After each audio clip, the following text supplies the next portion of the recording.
I got broads in Atlanta. She's the lean, the family.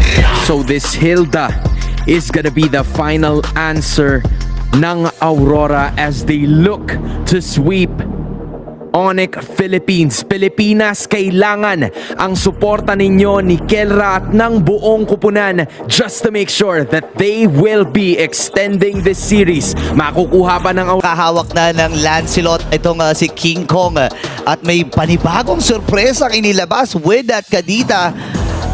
Matutugunan ba at mailalabas ang puso at galing ng mga Filipino players natin sa pagpasok ng game number 2? Magre-reflect na ba ang lakas ng Pinas para sa laban dito ng Onyx Philippines? We mentioned na grabe yung calculated mind games into the draft dito. Nasihingan kahit may content delay na shock din siya dito sa Fanny na kinuha ng TNZ. And maraming nag-agree na pahawakin natin ang assassin si King Kong kasi nakikita natin yung high level of mechanics niya when playing the assassin and as well as yung gigil. Uy, ano naman, gigil ka agad si TNZ. Parang hawak-hawak niya pa rin yung momentum na nasa kanya nung game number 1. Kelra and Sigibum. Ito magandang matchup to Again, the gold standard and naging reinforcement sa kanila. Andyan si MTB, andyan si Coach Dexter. Na kapamilya nga nila sa Aurora franchise, di ba? Tama rin naman. Pero ngayon, na Turtle ay makukuha ni King Kong sabay atake kay Apex 47. Pero tama rin na medyo umawat siya. Kasi you wouldn't want na masyado mag-buy ng time para doon kay Apex 47. Habang TNZ, atake sa purple. Okay, nakuha ata yung orange pero nabawi pa rin naman ni King Kong yung purple niya. Pero ang lethal din pala, naisip ko yung kanilang combo. Imagine mo, Tsunami Slam. Pero hindi pagsasabi niya kasi si Kera ngayon na pinupuruan ng 3 miyembro. Wala dito sa Aurora Gaming. Pero si Kera ay nakakuha muna bago siya mamaalam. Pero malaki-laki ang kukunin dito ni Sigibum at TN. Naku, ang laki ng nakuha doon ng Aurora Gaming. An early pick-off kay Kelra. Isang buong gold plating para sa Aurora plus at Torre yung Torre. So namimili ngayon yung Onyx kung ano ba yung magiging sakripisyo. Looking at the bigger picture muna. Ang hapdi ni Kelra dito, pinagbabaril!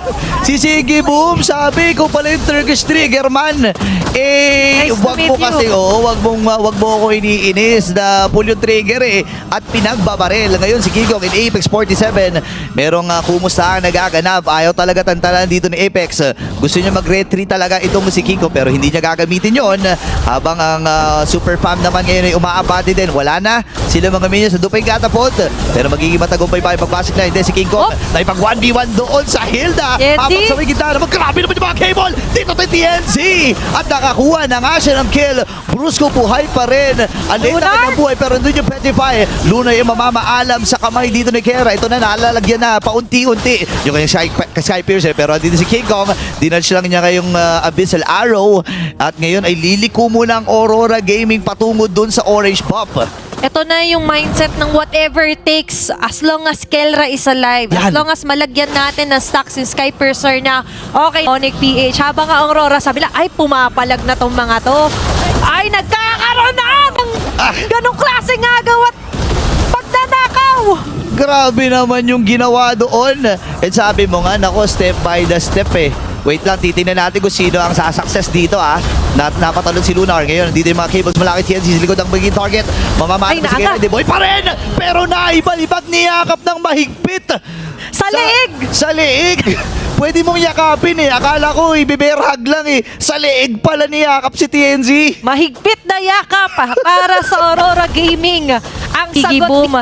Medyo nabigla man, pero that's how you reset muna if Onyx. Puro ayaw pagalawin dito si Lunar. Ayan na, nakatalo na nga doon. Dark Wave ay tumama. Phantom Execution as well. Wala kay King Kong. Kera, ako na unti-unti na nakakapaglagay ng stock sa kanyang Sky Pierce. Talo na naman at nabawian na ni Super Prince si Rosa. Pero may bawi din sana nagagawin din si Apex 47. Pero hindi sa pila ng Super Fam na bubasag ng Torre sa gitna. Okay, strength in numbers naman yung pinapakita sa atin ng Onyx and quality kills. Diba? Taking down Rosa plus turret onto the mid lane. Ngayon, manggagaling dito kay Kelra. Pero King Kong, dalawang member nandyan. Maganda yung paglikod dito la Kirk. Basta secure pa rin naman. Ayun na, sabi nila makulit masyado si Apex 47. Bigyan Aray na ko po! to. Grabe yung damage mula kay King Kong! Oh my goodness, ganun katindi. Yung damage, binalatan ng buhay. Dito si Apex 47, napakakunat tong Hilda na yan ha. Pero nagtatatalo na naman si Lunar. Ngayon sasalubungin siya ni Brusco. Tatama yung Petrify, hindi. Kasi nakatalo din si Lunar. Rock Waves ay nagamit. 4 na miyembro laban sa isa. Pero tutulong na rin si Rosa. Tumama rin yung Spear of Destruction. Pero walang lakas ng loob si Sige Boom na pumunta doon sa tagpo na iyon. Ito yung strength for Onyx. Kaya nilang ilayo. May tumama mang araw pero hindi riris ni Rosa na mag-dive. Oo. Diba? Nandun siya sa red zone dun eh. Ano, for Onyx PH, naglalagay sila ng boundaries. Naglalagay sila na hanggang dyan ka na lang. TNZ, dumaan lang naman. Dumaan lang. Tanggap niya na nakuha na dito ng Onyx PH ang Lord. And that's going to be a 2.8k goldie 10 minutes in the game para sa Onyx PH. Nakakatakot ito para sa Aurora, no? Imagine niyo na yung Hilda na napakakunat, kayang i-1v1. Snap, no? Oo. At ngayon, in-snap nga ba ay merong makukuha si TNZ nagtatago. Tumalon si Lunar sa likod. Nandun ang mga kable. Okay, si Apex 47 na nasa likuran. Habang si Super Prince ay namaalam na. Tamang si Batang si Sige mo. Tumama yung Rizal Araw. Elra! Yan si ay nakabawi din at nakakuha ng kill. At makikipagsabayan si Kirk pero mamamaalam din. Itong si Lunar, isa lang ang nakuha versus 3 para dito sa Onyx. Medyo malaki ang nabawas doon ng Aurora Gaming at malaking factor dito yung pagtalon nga sa likod ni Lunar. Oo. Nabukod si Kelra so hindi natin kaya sila as a super fam. Oo. Pero kaya natin sila individually or as a duo. Katulad ito, umatras si Kelra. Pero dahil may Apex 47 din kasi na tumatarget sa kanya, technically, mafo-force agad si Kelra na umatras, hindi makapagbigay ng damage habang nandun yung ibang members na kahit pa paano, Bruce, ayaw mo lang inaapi ka. Ito yung umapi sa akin kanina. Ayan na. Sinusumpong nila. Sinusumbong nga. Kaya pinagtutulong-tulungan ng tatlong miyembro natin sa Onyx Philippines. Dumating na rin si Kera! At nilagay lang niya dun sa stock ng Sky Piercer niya. Ganyan tayo eh. Sino ba yung nangapi sa'yo kanina? Oo. Nagre-regroup. Tsaka susugod, diba? Strength in numbers nga, kumbaga. Pero still for Onyx PH, habang Kasi maaari sa maaari na pag nalapagan siya noon at Siya. maisibat lang Wow. baka madali pa siya, di ba? Oo. Subtraction na mangyayari doon. Phantom Execution, Swift Destruction, magiging subtraction para doon kay King Kong. Gusto nga nila ng additional kills para dito sa Onyx PH at maprolong muna, ma-multiply yung game pero hindi times 2. May final game ko sakali makuha na yung second game natin, may secured game 3. At mukhang pumapabor na ito para sa Onyx PH pero kailangan pa rin nilang mag-react dito kay TNC. Wait lang. Aalis na rin muna si TNC. And ngayon ay makikita ata si Apex 47. Lumayo na muna din. Hindi na nila papansin. Sabi ni Kera Bahala ka dyan. bahala ka dyan. Akala ko nga MA lang, ba't may mga mat-mat pa dito eh. Yun nga lang ang pinunta ko rito. Ngayon, yung Lord sa may bandang gitna. Okay, pumipirma-pirma na rin si King Kong. Medyo nilalagyan niya ng mga pirma, yung mga jersey dito ng Aurora Gaming. Okay, atras muna si King Kong. At ngayon naman si Brusco, umaabante din. Si TNC ay tumatrabaho, doing talaga? funny things. Habang kinukuha lang na Apex 47 yung atensyon ng mga miyembro dito ng Onyx PH. Papanggap siya mo, kinukuha yung loob. Pero napakasakit naman. Ano ba hindi na espada to eh. Hindi ko alam kung anong Chainsaw. hindi ko alam kung anong espada yung dala-dala dito ni King Kong eh. Para bang no. Oo, parang may salamangkang dala eh. Pero okay. Ngayon, immortality para kay Lunar. Tumama na may Abyssal Arrow. Pero kinakalmahan lang ng Aurora Gaming ah. May part dito na si Lunar katulad ng ginawa niya kanina, pwede niyang i-mirror or somehow ulitin. Kaso ang problema, lagi nang nandun din umiikot si Kirk. Maganda yung rotation for Onyx PH. Mas kino-cover nila yung bases nila ngayon. Instead na kanina ay napabayaan talaga na Damage ma-distract. dito nakita natin. Si TNC halos nandun sa may pinakababa. And hindi natin na-expect yun kapag may isang fan. Funny. No, and ngayon, mamadali na ata ng Onyx Philippines kung sila ay nagamit ng Apex 47 at makukuha naman successful ito ni King Kong. Tumama yung Spear of Destruction pero isusuko muna ata ng Aurora Gaming at ilalaban under the base yung Lord na dala-dala ng Onyx PH sa itaas. Okay, isasabay nila yung wave sa pagmarcha ng Lord sa may bandang taas. May mention na kailangan munang isuko, umatras ng Aurora Gaming Dahil kung hindi nyo napapansin ay pangatlong Lord na po ito by the way. 17 minutes into the game. Pero tila ba parang nasa mid-phasing pa rin tayo, di ba? At para sa Aurora Gaming, dahil nga sobrang lacking in terms of damage sa kanilang jungler, nandun na sila sa plan Z, which is mag-split push muna siya. Pero hindi mangyari yun kasi nga all sides are covered na ngayon ng Onyx PH. Lord, aapak na sa top lane turret. Apex 47 sa Ito likod. si Tienzi. Babasag ba ang Onyx PH? Yes, sir. Nabasag na yung bandang Angat gitna. lahat. Ngayon, kung sino yung nagamit? Oh, flicker. Napakabilis ng daliri dito ni Aurora. Ni Rosa. Ay, naku po! Nadali ata ang Onyx Philippines doon.